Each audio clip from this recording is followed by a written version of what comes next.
இன்றே டவுன்லோட் செய்து உங்கள் ஃபேவரட் ஷோக்களை என்ஜாய் பண்ணுங்க. இப்ப நாம கும்பாபிஷேகத்தை எப்படி நடத்தலாம்னு பேசிட்டு இருக்கோம். அதை விட்டுட்டு பேச்ச திருப்பி பஞ்சாயத்தை உன் பக்கம் தசை திருப்பிடாத, புரியுதா? சரி, அதை விடுங்கம்மா. தம்பி வயசுல சின்னவரா இருந்தாலும் நல்ல ஐடியா தான் கொடுத்திருக்காரு. சேதுபதி ஐயாவை விட ஒரு படி மேல போயிட்டாருமா. தம்பி பூரண ஆயுசோட ரொம்ப நல்லா இருக்கணுமா.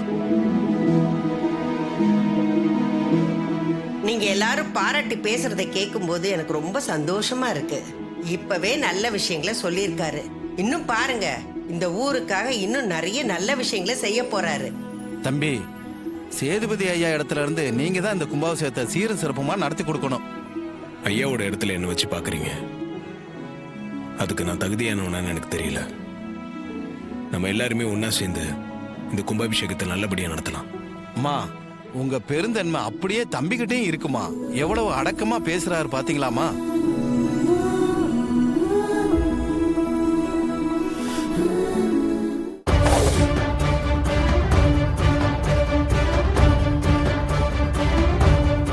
இந்த கோயில் கும்பாபிஷேகம் நல்லபடியா நடக்கக்கூடாதுன்னு இங்க சில பேர் சூழ்ச்சி பண்றாங்க.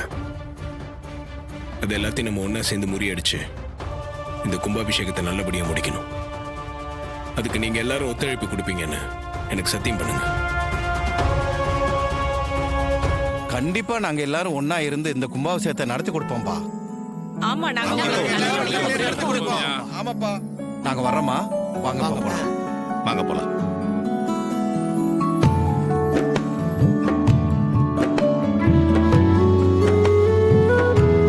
பாட்டி, இப்ப எதுக்கு கார்த்தி எல்லார்கிட்டயும் சத்தியம் வாங்கினாரு? கும்பாபிஷேகத்தை யார் நடத்த போறாங்க?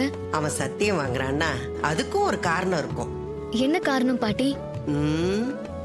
அத போக போக நீயே புரிஞ்சுக்குவ. என்னமோ பாட்டி, நீங்க சொல்றது எதுவுமே எனக்கு புரியல. பேராண்டி, நீயே இப்படி சத்தியம் வாங்கினேன்னு எனக்கு புரியுது. அந்த வெறுமனால கோவில் கும்பாபிஷேகத்துக்கு எந்த பிரச்சனையும் வந்துடக்கூடாதுன்னு தான் நீ இப்படி பண்ற. கவலைப்படாத, என் அப்பா முருகன் உனக்கு எப்பவும் துணையா இருப்பான்.